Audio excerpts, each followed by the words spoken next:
गुरुदेव, पुराण प्रमाणिक हैं या अप्रमाणिक? पुराणों के नाम से हमारे भारत में इस परंपरा में बहुत सारे ग्रंथ आते हैं और उनमें विशेष विशेष नाम के अनुसार पुराण लिखी गई हैं। तो सामान्यतः पुराण में उनका हमारे किन्हीं प्राचीन महापुरुषों का इतिवृत्त होता है, घटनाएं भी होती हैं, बहुत सारे सिद्धांत बताए हुए होते हैं और धर्म के बारे में भी विवेचना की गई होती है। ये तो एक सामान्य स्वरूप है। अब इसके अंदर जो नाम से प्रचलित हैं, मान लीजिए विष्णु पुराण हो गई, शिव पुराण हो गई, तो ऐसे हमारे जो मुख्य तीन हम स्वरूप मानते हैं, ब्रह्मा विष्णु महेश, इनके बारे में जो वर्णन मिलते हैं, फिर इनसे संबंधित घटनाओं के बारे में वर्णन मिलते हैं।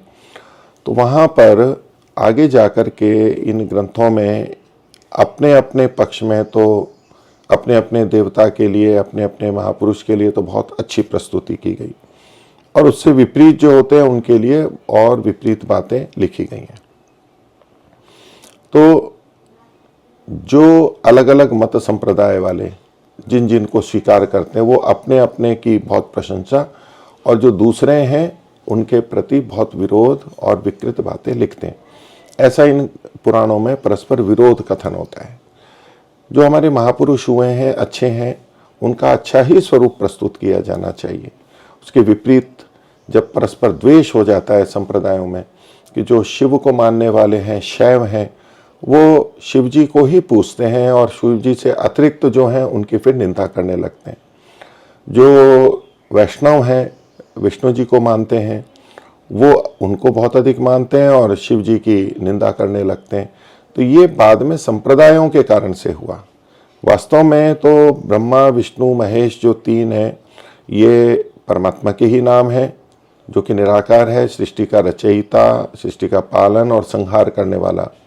और इस नाम के, इन नामों के महापुरुष जो हुए, इन नामों से प्रचलित हैं, तो उसमें भी अपने की प्रशंसा और दूसरे की अत्यंत विकृत स्थिति में निंदा करना वो ठीक नहीं है। तो वो परस्पर विरुद्ध बातें वहाँ पर इनके अंदर कही गई होती हैं।